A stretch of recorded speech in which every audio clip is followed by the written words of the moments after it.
Perkenalkan, saya Yohanes Widianto, calon guru penggerak Angkatan 5 dari SMA Fransiskus Bandar Lampung. Selamat datang di Bandar Lampung, di Provinsi Lampung, Sang Bumi Ruwai Durai. Selamat tepui, salam sehat, jamu bahagia.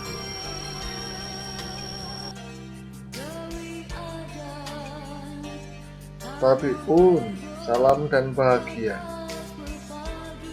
Saya akan membahas koneksi antar materi, kesimpulan dan refleksi filosofi pendidikan Ki Hajar Dewantara modul 1.1.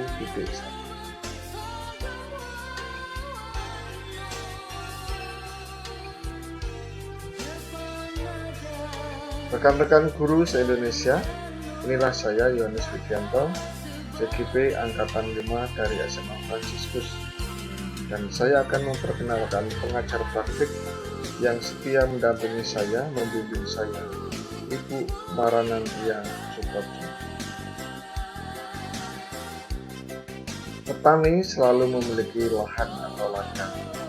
Pedagang memiliki pasar untuk tempat berjualan. Kita sebagai guru memiliki kelas untuk mendidik anak-anak. Bapak Ibu guru, mari sejenak kita lihat suasana kelas pada saat kita belajar.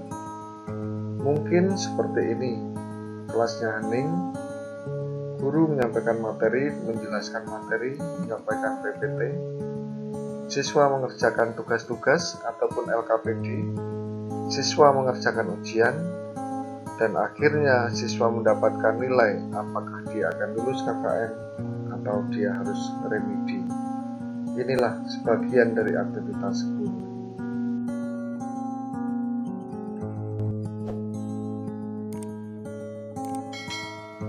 Ini adalah potret kelas saya.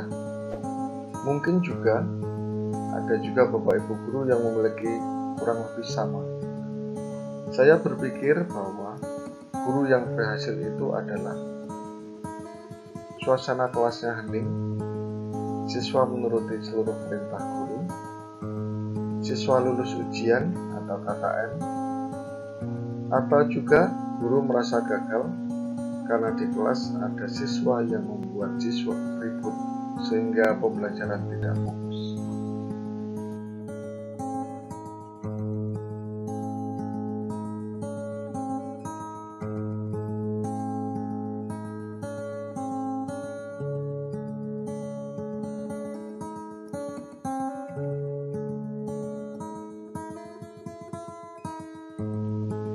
Dahulu saya berpikir bahwa pembelajaran yang berhasil itu, yang pertama, materi tersampaikan dengan semua sebagai tuntutan dari kurikulum.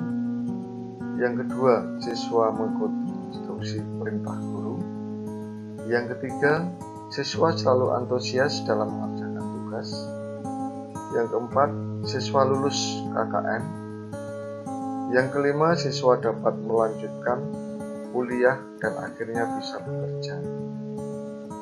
Dan jika siswa tidak mengerjakan tugas pada saat di sekolah ataupun di rumah, maka saya berpikir siswa tersebut harus diberi hukuman atau sanksi supaya dia menjadi disiplin. Yang kedua, saya memberikan stigma atau cap bahwa siswa tersebut malas. Begitu saja soal mudah kok tidak bisa dikerjakan. Atau saya bahkan berpikir, kelak kamu akan jadi apa nak jika kamu bermalas-malasan.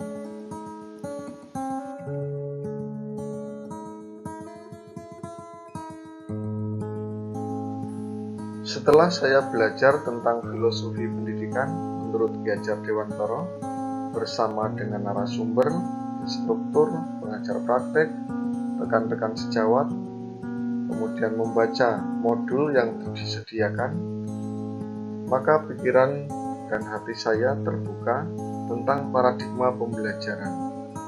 Menurut Ki Hajar Dewantara, pembelajaran itu yang pertama menuntun. Yang kedua, siswa itu memiliki kodrat alam dan kodrat zaman. Yang ketiga, pendidikan berpihak kepada anak atau berhamba kepada anak. Yang keempat, anak itu bukan kertas kosong. Yang kelima, guru bertugas untuk membimbing, untuk menebalkan laku dari anak. Dan yang keenam, anak yang merdeka dalam belajar dengan hati yang gembira, maka akan merangsang tumbuhnya budi pekerti dari anak tersebut.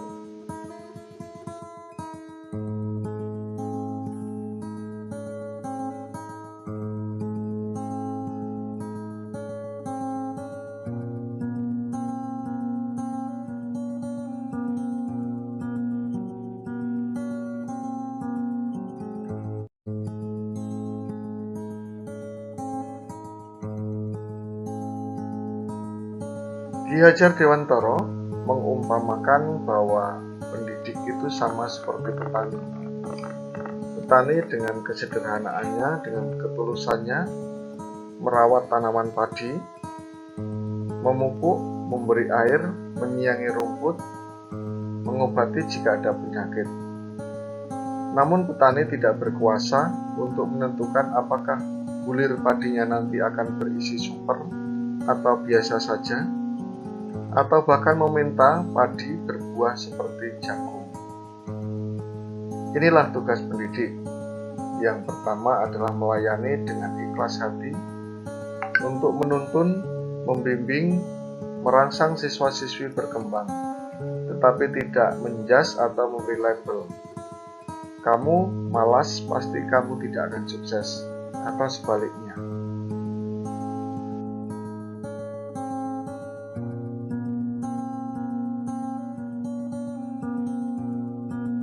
Menurut Ki Hajar Dewantara, setiap anak yang lahir di dunia membawa kodrat alam dan kodrat zaman. Kodrat alam dibawa sejak lahir berupa segala bakat dan potensi yang nanti akan tumbuh bersama, berkembang sesuai dengan lingkungan di mana dia tinggal, baik lingkungan sosial budaya maupun lingkungan geografis.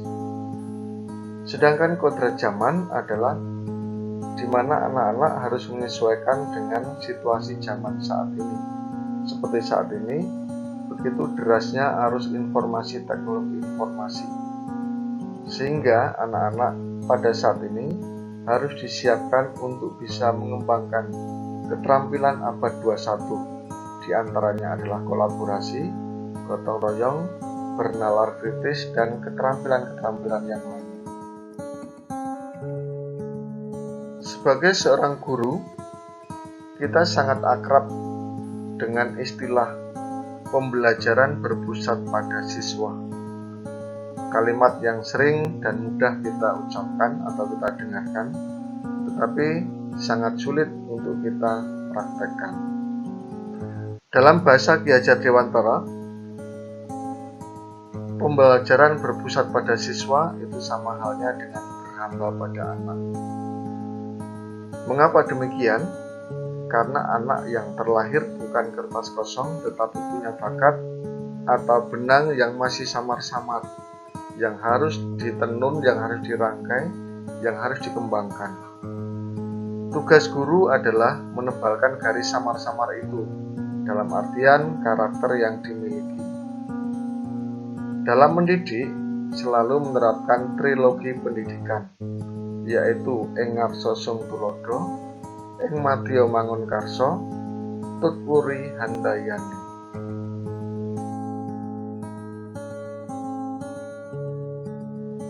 Bagaimana kita menebalkan laku anak? Pembelajaran atau pengajaran yang dilakukan oleh Bapak Ibu guru di sekolah hendaknya diselipi dengan permainan atau dolanan, atau dalam bahasa sekarang yang disebut dengan nama game edukatif, di mana berguna untuk membangun kebersamaan, berguna untuk membangun semangat, berguna untuk membangun kegairahan dalam belajar, sehingga anak dapat lebih merdeka. Dolanan atau game diupayakan berdasarkan permainan tradisional daerah setempat, sehingga ada integrasi antara nilai-nilai budaya lokal atau local wisdom dalam pembelajaran untuk menumbuhkan kebudayaan yang mampu mencipta rasa dan karsa. Di mana bumi dipijak, di situ langit dijunjung. Itu adalah istilah yang harus kita terapkan dimanapun kita tinggal. Saya sebagai guru tinggal di daerah Lampung, di Provinsi Lampung, maka saya berusaha untuk mengenal adat budaya Lampung. Seperti terlihat pada gambar, di situ ada makanan seruit sebagai khas masakan Lampung. Ada alat cetik, alat musik, kemudian ada tari-tarian, kemudian ada adat tradisi perkawinan Lampung. Masyarakat Lampung memiliki nilai-nilai budaya yang dijunjung tinggi. Di antaranya adalah Fiil Pesenggiri, Sakai Sambayan, Nengah Nyapur, Bejulu Beadek. Fiil Pesenggiri adalah harga diri, artinya setiap orang itu memiliki harga diri. Sakai Sambayan itu adalah gotong royong. Nengah Nyapur itu adalah bisa bergaul dengan siapapun, dengan siapa saja. Bapak Ibu guru semuanya, tentu kita tidak asing dengan istilah karakter. Setiap sekolah selalu menyebut karakter. Bagaimana membentuk karakter? Karakter bisa dibentuk dengan melalui pembelajaran yang ada di sekolah dengan serangkaian aktivitas, sehingga dalam segala aktivitas itu akan menunjukkan karakter dari pribadi-pribadi peserta didik. Pembentukan karakter itu dapat menumbuhkan budi pekerti, sehingga dapat menciptakan cipta, rasa, dan karsa yang sejalan dengan kemampuan kognisi, kemampuan afektif, dan kemampuan psikomotor. Bapak Ibu guru di seluruh negeri Indonesia, sejak Kementerian Pendidikan diemban oleh Mas Nadiem, kita sering mendengar istilah merdeka belajar, merdeka mengajar. Merdeka belajar memiliki tujuan adalah untuk menciptakan pelajar Indonesia yang merupakan pelajar sepanjang hayat, yang memiliki kompetensi global dan berperilaku sesuai dengan nilai-nilai Pancasila. Oleh karena itu, setiap pelajar di Indonesia harus memiliki profil pelajar Pancasila yang terdiri dari 1. Beriman dan bertakwa kepada Tuhan Yang Maha Esa, 2. Kreatif, 3. Berkebinekaan global, yang keempat gotong royong, yang kelima bernalar kritis, dan yang keenam mandiri.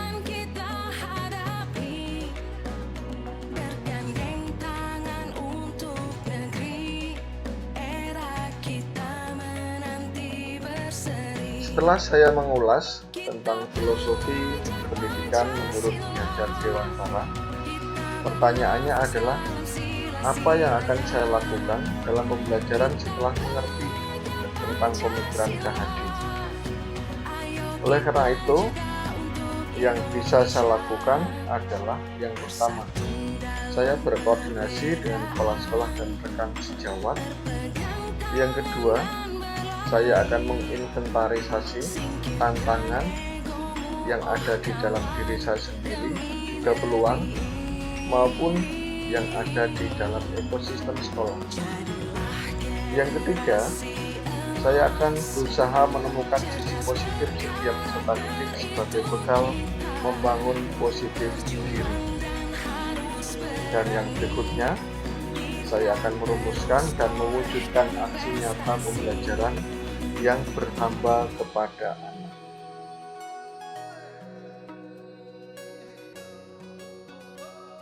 Untuk mewujudkan itu adalah yang pertama, merancang pembelajaran yang berpusat pada siswa. Yang kedua, mengembangkan segala bakat dan potensi yang dimiliki oleh peserta didik. Yang berikutnya mengembangkan profil pelajar Pancasila. Yang terakhir berpegang teguh pada semboyan ing ngarsa sung tulodo ing madya mangunkarsa tuturi handayani sesuai dengan semangat Ki Hajar Dewantara.